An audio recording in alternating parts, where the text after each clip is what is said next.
Hello, hello. Welcome back to my YouTube channel, Imperfectly Perfect, True Crime and More with Jay Diaz and Lola, as promised. So she's thrashing in the background. She's mad I dressed her up. She's trying to get out her pigtails, so this is what I said. She was a naughty puppy. She just is. She's super cute to look at, but she's bad. So, anyway, yeah, so today we just wanted to do a little catch-up video. I apologize to my subs who subscribed with me in the very beginning for the autism and addiction videos and that direction I was going when I first started my channel. So I wanted to do this video for you today. It's just basically a catch up on the things that have been going on that we last talked about. And it is, I would say, an update, a good update. And so I just want to start off by saying we were having issues with my daughter's doctor. She has autism and epilepsy, and she was seeing a complex care doctor because she obviously has complex care issues and needs constant medical supervision. So we ended up transferring from our old doctor to complex care, and I had an issue from the minute I started with that doctor. He didn't like writing prescriptions that were due, so she would, she can't go without her meds. He also decided not to write her prescription for her pull-ups anymore, and I was spending $500 a month on pull-ups just up until about maybe 2 weeks ago.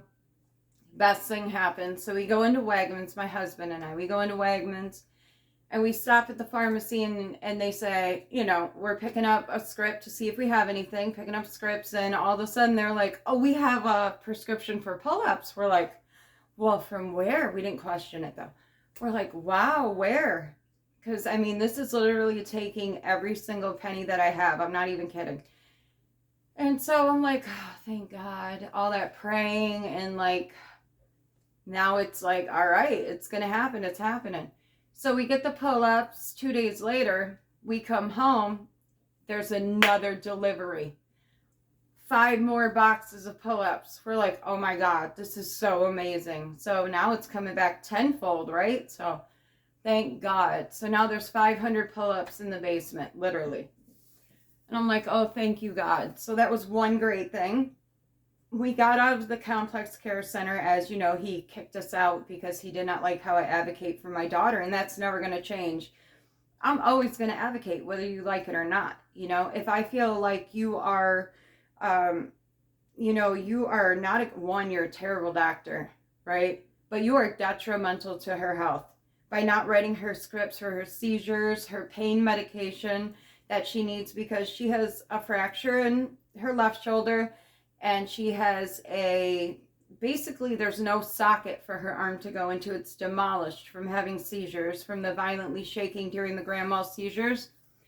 She had, it seemed like so many in such a short amount of time. I'm so sorry. I apologize. In such a short amount of time that she ended up just demolishing her arm, and nobody wants to fix it because she has epilepsy, and they said she's just going to re-injure it. So we're supposed to go to the Cleveland Clinic and get that in Ohio and get that taken care of. Now, mind you, we live in New York, upstate. So we have very good medical professionals around us, and they said that they did not want to do her shoulder unless she was seizure-free for a year.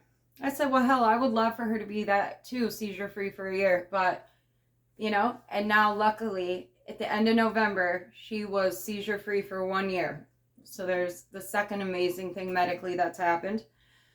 And then we finally, after 5 months, 6 months, maybe longer, finally found a new doctor for her to go to. And I'm so excited. He actually has a son who has autism. And so I don't even have to explain who we are, the things that, go on with her. unless you have a child with special needs or autism, you don't know what that's like. So you can't really, empathize with that. You can say you understand, but until you live that life, you could never understand. So thankfully, he also is a complex care doctor and specializing in autism and epilepsy. So it was like fate, you know what I mean? I was like, thank God. So he ended up writing her prescription for her pain medication, because she has to be on pain medicine until we can get her in to have, basically a whole new arm. She has to have reconstructive surgery and shoulder replacement and then a fusion. She'll never really be able to use it again, but at least it'll be fixed. It's not because she can't use it because it hurts so badly. She can't use it because it's fixed, and fused. So that's amazing. I literally spent many, many nights crying and awake over that, watching my daughter suffer unnecessarily, just because this doctor didn't like me. And, he was falsifying documents. I mean, it was just ridiculous. So I am legally going after him. It's just hard trying to find a lawyer, somebody that, like pro bono lawyer, pay after or if you win. So much. But luckily, everything is starting to come together and working out. So I'm very thankful for that. I am honestly, I can't even believe how thankful I am, especially just, it's so stressful when you have to watch your child suffer, and, she already has enough going on.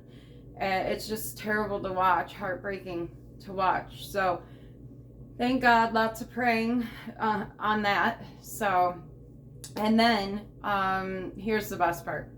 So she was supposed to be going back to school. She was supposed to be going back to, oh my God, tell me this isn't on.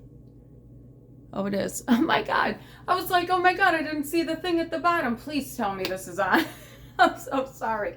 So anyway, she was said to be going back to her high school. There was a law passed at the end of 2021 allowing people who have special needs with an IEP, which is an individual education plan, to go back to school till the age of 23.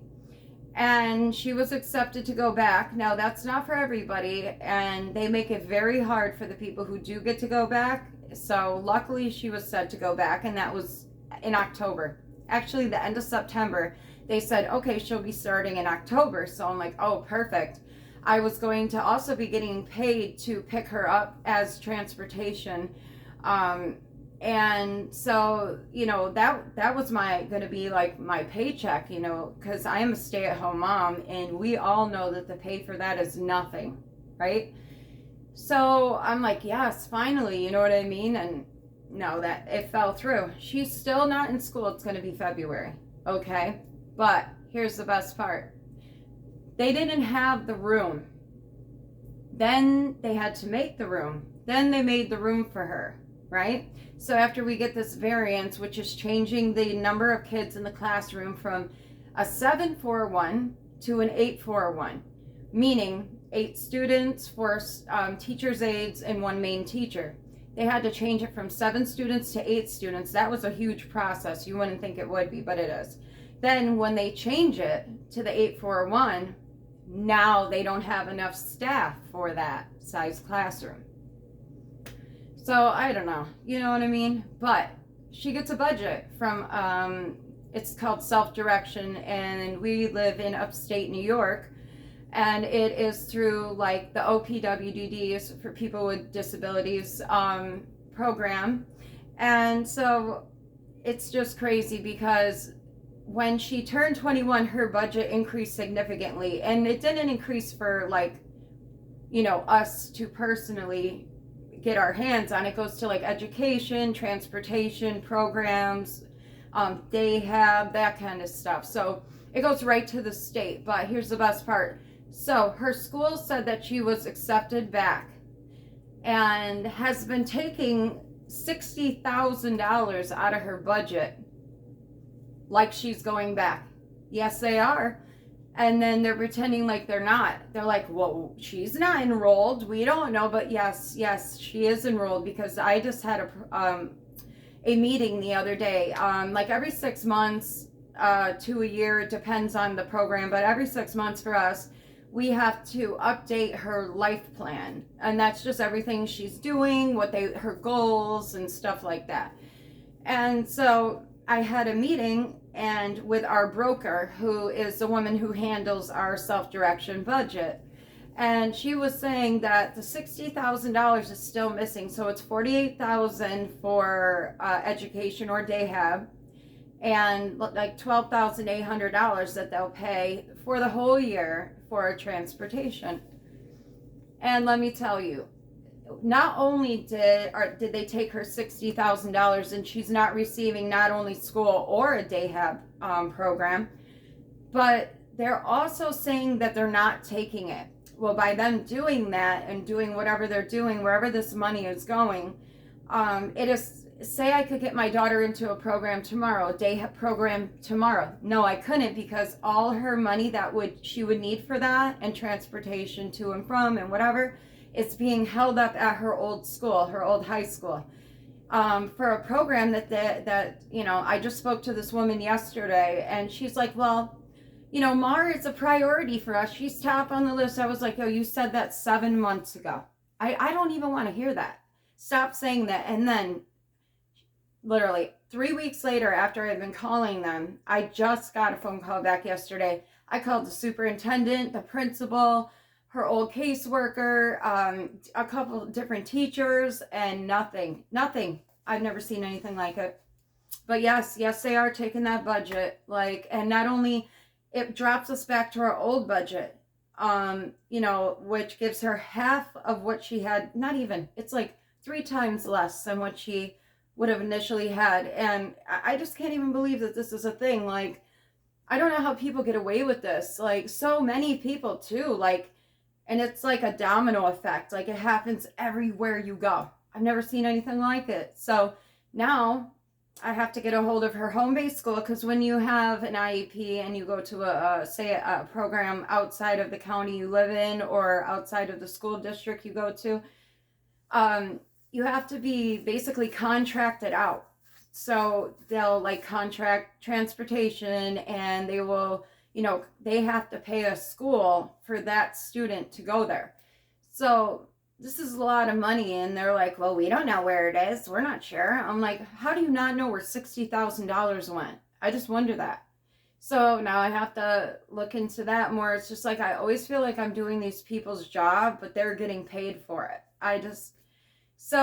But there are a lot of great things going on. We're working on getting Freedom Care, which is a program that I can actually get paid to care for my daughter 8 hours a day. They actually look at it like it's a job, and thankfully they do, because it's something I love to do, but it also is what I spend all my time on. It doesn't allow me to work outside of the home. Now I bust my ass in this house, but because my job is at home. My job is here. And so, I feel like parents or family members or whoever is taking care of somebody who has special needs and is so demanding of your time, I feel like we should be compensated, because it is hard work. I literally go sometimes 2-3 days, and I'm not kidding when I say that, 2-3 days without sleeping, okay? Because my daughter has insomnia. Yesterday was the first time I got to sleep in 2.5 days. And it felt so damn good. I didn't want to get up. But I don't know. It's just you can't take money for services you aren't receiving, and that's super fraudulent.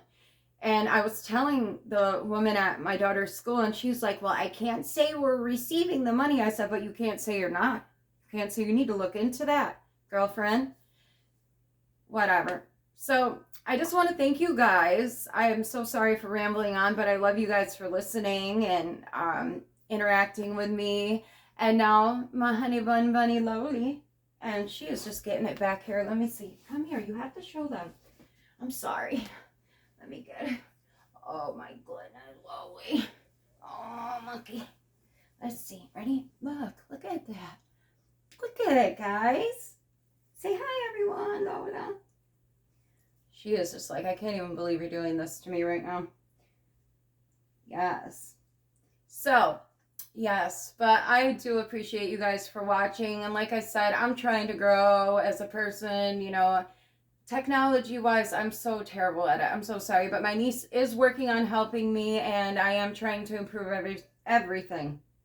And make sure that I have LOLa in my videos. And I apologize to my subs who sub to me because of the addiction, autism aspect of my channel. I mean, that was my whole channel. And then I just kind of got into the true crime conspiracy thing, and I didn't want you to think I forgot about you, because you guys were my very first subs and got my channel going, and I am more than thankful for you. So I don't want you to think that you were being neglected. So I am going to be making videos like this if you guys want me to. If you don't want me to, you can let me know that too. Just let me know in the comments section below if you like these types of videos too. And I will do whatever you guys really want me to do. It's, you know, let me know what direction you want me to go. So I appreciate everyone who watched. Thank you so much. Please sub if you haven't. Please like, please share, please comment below anything you want me to know. I love you guys. I appreciate you more than you'll ever know. And thank you for everything. Be safe, cherish the simple things, and I'll see you guys soon. Love y'all. Bye.